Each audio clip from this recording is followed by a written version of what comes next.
3 soft knocks, just past midnight.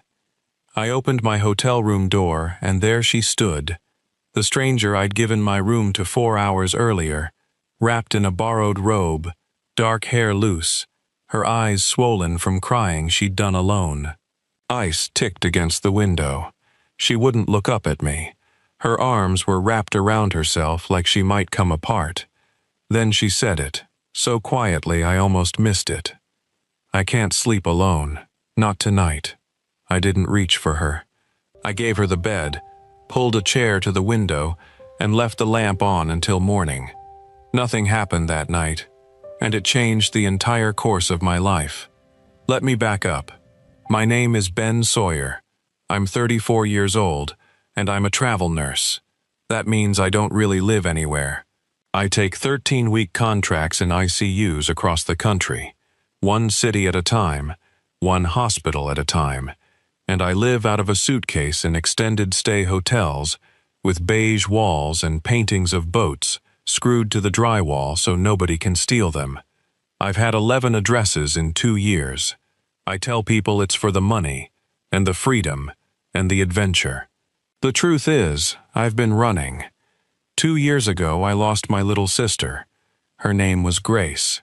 She was 26, and she got sick, and it moved fast. And for the last 4 months of her life, I was the only family she had left. Our parents were already gone. So I moved into her apartment, and I took care of her. And here's the thing I learned in those 4 months. The thing that turns out to be the whole point of my life. Grace could handle the days. It was the nights that terrified her. She'd get this look around 10 p.m. every night, and she'd say, "Ben, don't go home yet." I can't do the dark by myself. So I didn't. I slept in the chair beside her bed for 4 months with the lamp on, every single night, until the night she didn't need me to anymore. After she died, I couldn't be still. Still meant feeling it. So I started moving, contract to contract, city to city, 13 weeks at a time, and I never let anyone get close enough to matter. Because everyone who matters can be lost, and I was done losing people. I was very good at my job, and completely hollow everywhere else. That's who I was the night of the storm. A man running the whole country, so he'd never have to sit still long enough to grieve. Before I tell you how a stranger knocking on a hotel door at midnight cracked all of that open, if you believe the right person can walk into your life on the worst possible night and change everything, do me a quick favor and tap that subscribe button, because this channel is full of stories exactly like this one, and I'd hate for you to miss the next. All right, back to the storm. It was late February, and I was 3 weeks into a contract in a mid-sized city I won't bore you with. That evening, an ice storm came down out of nowhere and shut the interstate in both directions, and the little chain hotel off the highway exit, the one I'd been living in for 3 weeks, turned into a lifeboat. Stranded travelers poured in off the frozen highway, and within an hour the front desk was turning people away, because there was not a single room left in a 50-mile radius. I was coming down to the lobby to find coffee when I saw her at the desk. She was maybe my age, dark hair coming loose from a clip, still in a wool coat with melting ice on the shoulders, and she was not making a scene. That's what I noticed. Everyone else stranded in that lobby was angry, loud, demanding. She was just standing very still at the counter, with her hands flat on it, and she was saying, in a voice stretched thin as wire, "Please, there has to be something. A cot, a couch, anything. I've been driving for 9 hours, and I can't get back on that road. Please." And the poor kid behind the desk kept saying he was sorry. There was nothing, and I watched this woman's composure start to come apart at the seams, quietly, the way it does when someone has already used up every bit of strength they had before they ever walked in the door. I don't fully know why I did it. Maybe because I had a room and no one waiting in it. Maybe because I know exactly what it looks like when a person is holding themselves together with their bare hands, Maybe because of Grace. I stepped up to the desk and I said, "She can have my room. 309. Put it under her name. I'll figure something out." The woman turned and looked at me like I'd spoken a language she didn't recognize. "I can't take your room," she said. "I can't do that. You've been driving too, you—" "I live here, actually," I said. 3 weeks now. Hospital contract. I've got a car in the garage and a lobby with a coffee machine. And I've slept in a lot worse than a lobby couch. It's fine, really." I slid the key card across to the clerk. "Room's hers." The clerk, bless him, leaned in and said quietly that there was actually one more space. A small room on 4. They'd been holding for a maintenance issue that had just cleared. And that if I'd taken care of this stranded woman like that, the least the hotel could do was comp it to me for the night. So I ended up in 412, 1 floor up, and before I left the lobby I turned to the woman and said, "I'm in 412 if you need anything at all. Extra blanket, whatever. Just knock." I meant it, the way you mean it, as a courtesy. I did not expect her to take me up on it. Her name, she told me at the desk, was Cora. That was all I knew about her when I said goodnight and rode the elevator up. A stranger named Cora, with ice on her coat and grief all over her face, and a room number I'd handed her without thinking twice. 4 hours later, at 11:58, she knocked. Which brings us back to the blanket and the chair, and me telling her she wasn't alone. She lay down on the bed in the borrowed robe, on top of the covers, curled up small, facing the window, and I sat in the chair 6 feet away, with the lamp on, and for a long time, neither of us said anything. I figured she'd fall asleep. She didn't. After maybe 20 minutes, into the quiet, without turning around, she said, "My father died 3 days ago." And there it was. The reason a composed woman couldn't get back on a highway, couldn't be alone in a strange dark room, couldn't stop holding herself together with her bare hands. "I'm so sorry," I said, and I meant it in a way most people don't, and I think she heard that. She told me, slowly, to the window, the way people tell hard things when they don't have to look at you. His name was Frank. He'd lived alone in a small town 6 hours from her city ever since her mother passed, and Cora had been driving to him, that's where the 9 hours came from, to arrange the funeral and start clearing out the house, because her older sister had said she was too busy to leave right away. A heart attack, sudden, no warning. He'd been fine on Sunday and gone on Monday. And this, tonight, this frozen highway, this borrowed room, was the first night since the phone call that Cora had been truly, completely alone. At home there'd been neighbors, casseroles, her sister's clipped phone calls, things to do. Out here on the road, in the dark, in a stranger's bed, it had finally caught up with her all at once. "I keep reaching for my phone to call him," she whispered. 3 days and I still reach for the phone. And then I remember. And then it happens again, an hour later. She pulled the robe tighter. I couldn't be in that room alone with it. The dark and the quiet and the reaching for the phone. "I'm so sorry to have put this on you. You're a total stranger." "I'm a nurse," I said. "You didn't put anything on me I haven't carried before." And then, because she'd given me her hardest thing, I gave her mine. I told her about Grace, about the 4 months, and the chair, and the lamp, and Ben. I can't do the dark by myself.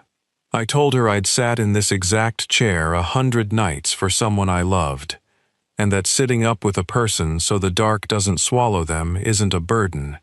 It's just about the only holy thing I know how to do. Cora turned over then and looked at me across the 6 feet of hotel carpet, and something passed between us that I've never been able to name. Not romance. It was too soon and too sacred for that. It was recognition. Two people who'd each been left alone in the dark, finding out they weren't the only one. "There's a voicemail," she said suddenly. "From him, from that Saturday, 2 days before. He called, and I was in a meeting, and I didn't pick up, and he left this long, rambling voicemail, and I keep the phone on the nightstand, and I can see the little red dot, and her breath hitch. I can't listen to it, because the second I listen to it, that's the last time.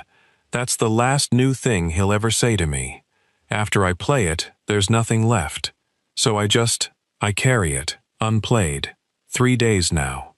I didn't tell her to listen to it. I didn't tell her not to. I just said, you'll listen to it when you're not alone in the dark. Not before. There's no rush. He's not going anywhere. He's right there on the nightstand, whenever you're ready. And whoever's lucky enough to be next to you, when you finally press play, that'll be the right night." She started to cry then, quietly, and I did not move from the chair, and eventually, near 3 a.m, she fell asleep mid-sentence, the way exhausted, grieving people do, like someone cut a wire. I stayed awake in the chair with the lamp on until the gray light came up over the frozen parking lot, watching a stranger sleep, making sure the dark didn't get her. Same as I'd done for Grace. It was the first time in 2 years I'd felt like myself. In the morning, the roads had been salted, and the world had that scoured, blinding look it gets after an ice storm. Cora woke, mortified, and grateful in equal measure, apologizing all over again. She had a 6-hour drive and a funeral to arrange and no room in her for anything else, and I understood that completely. At the door, she stopped and looked at me and said, "I don't even know your last name." "Sawyer," I said. "Ben Sawyer." "Cora," she said. "Cora Bishop." She hesitated. "I'll never be able to explain to anyone what you did last night without it sounding like something it wasn't." "Then don't explain it to anyone," I said. "Some things you just get to keep." She left. I didn't ask for her number. It felt wrong, like billing her for the night. I watched her scrape the ice off a little gray car and drive off toward her father's funeral, and I told myself that was the whole story. A stranger, a storm, one good night. Done. My contract ended a few weeks later. I packed my suitcase, and I moved on to the next city, the next beige hotel, the next ICU, the running. I thought about Cora Bishop more than I'd admit, but she was 6 hours in one direction and I was already 3 states in another, and that's how it goes for a man who doesn't live anywhere. I figured I'd never see her again. Then she knocked a second time. It was maybe 6 weeks later, a Tuesday, in a completely different city. I opened the door of a completely different beige hotel room, expecting housekeeping, and there was Cora Bishop, out of the wool coat now, color back in her face, holding a paper bag from a diner, and looking terrified. "Okay, before you say anything," she said in a rush, "I want you to know, I'm aware that tracking down a travel nurse across state lines is objectively unhinged behavior. But there aren't that many Ben Sawyers, RN, and your agency has a very unsecure staff directory, and I've spent 6 weeks unable to stop thinking about the one person who was decent to me on the worst night of my life, and I brought you a burger because I didn't know how else to." She ran out of air. "You told me some things you just get to keep. I didn't want to keep this one. I wanted to find out if it was real." I stood in that doorway and felt 2 years of running just stop, like a train pulling into a station it hadn't planned on. "It's real," I said. "Come in. That burger's getting cold. Here's the part I need you to understand, because it matters. We did not fall into anything fast. Cora was 10 weeks out from burying her father, and I was 2 years into refusing to feel anything. And we were both smart enough to know that grief makes people reach for the nearest warm thing. So we went slow, painfully slow. We talked on the phone. She was 6 hours away. I was wherever the next contract put me. She'd call at night, the hard hours, and I'd stay on the line with her in the dark, the way I'd stayed in the chair, until she could sleep. That was our whole first month. A voice on the phone, so neither of us had to do the dark alone. And over those calls, the rest of it came out. I learned that Cora had spent her whole life being the reliable one, the one who took care of everyone, and let no one take care of her. She'd nursed her mother through her final illness years back. She'd been the one Frank called every night. She was the one who drove the 6 hours while her sister was too busy. She was so used to being the strong one that the night she'd knocked on my door in a borrowed robe had been the first time in her adult life she'd let another human being see her fall apart. "That's why I couldn't stop thinking about you," she told me. "You saw me at my absolute worst, and you didn't flinch, and you didn't want anything. Nobody's ever just stayed without wanting something back." And I told her the whole of Grace. Not the summary, the real thing. How I'd been running for 2 years. How I took contracts far from anyone so I'd never build a life that could be taken from me again. How the night I'd sat up with her was the first night in 2 years I hadn't felt like a ghost. "I don't know how to stay anywhere, Cora," I told her once, at 2 in the morning, 3 states apart. "I've forgotten how. I'm honestly not sure I'm safe to love. I leave. It's the only thing I know how to do." "You didn't leave that night," she said. "You sat in a chair till sunrise, for a woman whose last name you didn't know. I think you know how to stay just fine. I think you've just been too scared to." The voicemail was still on her phone, unplayed. 10 weeks, then 12, then more. The little red dot. She still couldn't do it, and I never pushed, because I understood better than anyone that some doors you don't open until you're ready to survive what's behind them. It was around the 4-month mark when the phone calls had turned into real visits, into something with a name we hadn't said out loud yet, that her sister found out how we met. And her sister took the most decent thing that had ever happened to Cora and turned it into a weapon. Her name was Valerie, the older sister, and Valerie had been fighting Cora over Frank's estate since the week he died. The house, the accounts, all of it. And Valerie was the kind of person who couldn't stand for anyone to have something clean and good, because it made her own life look like what it was. When she learned that Cora was seeing a man she'd met in a hotel the night of their father's death, she didn't ask a single question about what actually happened. She already had the version she wanted. She said it at a family dinner, loud enough for the aunts to hear. "You met a strange man in a hotel room the night Dad died. Are you serious, Cora? Do you have any idea how that looks? He's a drifter, with no address, who preys on grieving women. He saw a woman at her lowest, alone, vulnerable, 3 days after her father died, and he moved right in. And now he's what? In love with you? 4 months after Dad? He's after the estate, obviously. Everyone can see it but you. This is humiliating for the whole family." Every fact in it was technically true. A hotel, a grieving woman, a man with no fixed address. And every fact had been surgically stripped of the only things that made it the truth. The borrowed robe, the 6 feet of carpet, the chair, the lamp left on all night. The man who never once reached for her and never asked for a thing. Cora told me about it that night on the phone, and I could hear it working on her. The shame, the doubt, the way an ugly version of a beautiful thing can start to feel true if the right person says it with enough conviction. "Maybe she's right that it looks bad," Cora said, small. "Maybe I'm too deep in grief to see clearly. Maybe I should slow down, or—" "Cora," I said, "do you want to slow down? Or does Valerie want you to?" Silence on the line.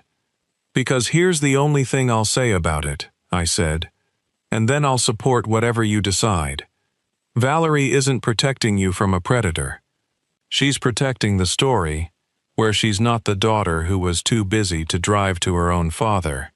You had the strength to go, and you found something good in the middle of the worst week of your life, and she can't stand that you got something clean out of it when all she got was the guilt. She's not describing me. She's describing the version of me she needs to be true so that you're as unhappy as she is. I took a breath. I'm not after an estate. I've never asked you for $1 or one thing. I sleep in hotels for a living, Cora. I have less than nothing, and I've never wanted anything from you but the sound of your voice in the dark. You know what actually happened that night. Don't let someone who wasn't in the room tell you what it was. She was quiet for a long time. Then she said, I know exactly what happened in that room. I was there, and so were you. And I heard her spine come back into her voice. I'm not slowing down. I'm done letting my sister narrate my life. 2 weeks later, Cora did the thing she'd been unable to do for 4 months. She called me on a Friday night and she said, I want to listen to the voicemail, but I don't want to be alone in the dark when I do it. You said whoever's next to me, when I press play, that'll be the right night. Her voice shook. Can you come? I know it's 6 hours. I know it's crazy, but I can't do this one on the phone. I need you in the chair. I drove 6 hours through the night, and I got to her apartment at 2 in the morning, and she opened the door in an oversized sweatshirt, with her eyes already wet, and it was the second time I'd seen her fall apart, and the second time I didn't flinch. We sat on her living room floor with one lamp on. She turned the overheads off, because it had to be done in the soft dark, the way the hard things are. And she put the phone between us, and she looked at me, and I said, I'm right here. You're not alone. Press play. She pressed play, and Frank Bishop's voice filled that quiet room, rough and warm and ordinary. A man leaving a Saturday voicemail with no idea it was the last thing he'd ever say to his daughter. He talked about nothing. The weather, a ball game, a neighbor's dog. And then, near the end, his voice changed, got softer, the way a father's does when he means it. Anyway, I know you're busy, sweetheart. You're always busy. You're always taking care of everybody. But I worry about you, Cora Belle. You never let anybody take care of you. Your whole life. You give and you won't let a soul give back. Promise your old man something, huh? Let somebody in. Let somebody sit with you sometime. You don't have to do all of it alone. You were never as alone as you decided you were. I love you, kid. Call me back when you get a minute. No rush. No rush. And then he was gone 2 days later, and there'd been no minute and no call back. Cora broke completely, and I held her on the living room floor while she sobbed, and I did not say a single useless comforting word, because I'd learned from Grace that you don't talk a grief smaller. You just refuse to let it be carried alone. But somewhere in it, through the tears, Cora started to laugh. This wet, astonished laugh. And she looked up at me and said, He told me. 2 days before he died, he told me to let somebody in, to let somebody sit with me. She pressed her hand to her mouth. And 2 days after he died, a stranger sat in a chair all night, so I wouldn't be alone in the dark. It's like Dad. She couldn't finish it. Like he sent the answer, before you'd even ask the question, I said. That was the night Valerie's whole ugly story turned to ash. And it wasn't even because we fought her. It was because Frank Bishop, from a voicemail his daughter had been too afraid to play, had told Cora in his own words that the most important thing she could do with the rest of her life was stop being alone and let somebody sit with her. Valerie could call me a drifter and a schemer all she wanted. She couldn't argue with a dead man's last wish for his own daughter's happiness. When the estate finally settled, Cora took her share without apology and never explained herself to her sister again. Some things you just get to keep. I stopped taking contracts far away. I took one in Cora's city, and then I didn't leave when it ended. I took the staff position they offered, the thing I'd been running from for 2 years, a job with an address and a lease, and a life that could be lost. Because I finally understood that a life you keep at arm's length so it can't be taken isn't safe. It's just empty. Grace didn't spend her last 4 months teaching me to run. She spent them teaching me to stay in the chair. Cora and I have been married a little over a year now. It was a small wedding, and Valerie came, and it wasn't warm, but it was a start, and a start is more than nothing. Frank's voicemail is still on Cora's phone. She never deleted it. Some nights, the hard ones, the ones that still come, she'll play it just to hear him say, "You were never as alone as you decided you were," and I'll be right there beside her, in the soft dark, in the chair, or now just on the other side of the bed, close enough that she never has to reach for a phone that won't answer. Because here is the only thing I actually know. The thing my sister taught me in 4 months of lamplit nights, and a stranger taught me again on a frozen highway. You can't stop the people you love from being lost.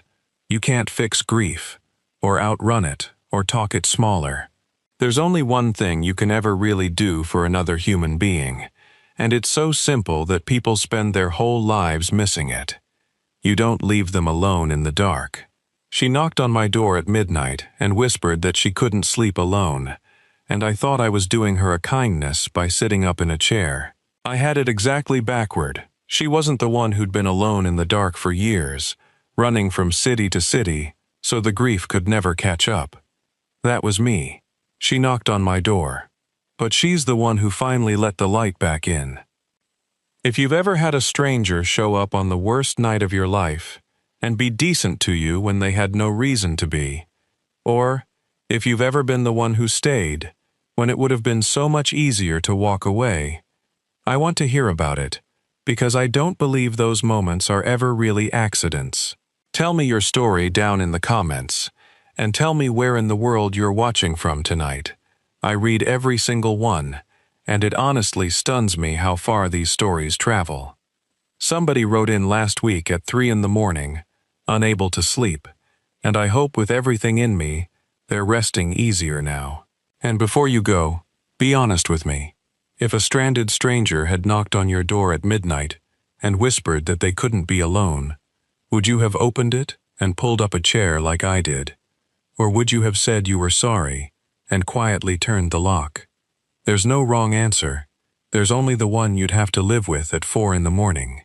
If this story touched something in you, do me one small kindness. Tap that like button so it finds the next person lying awake tonight.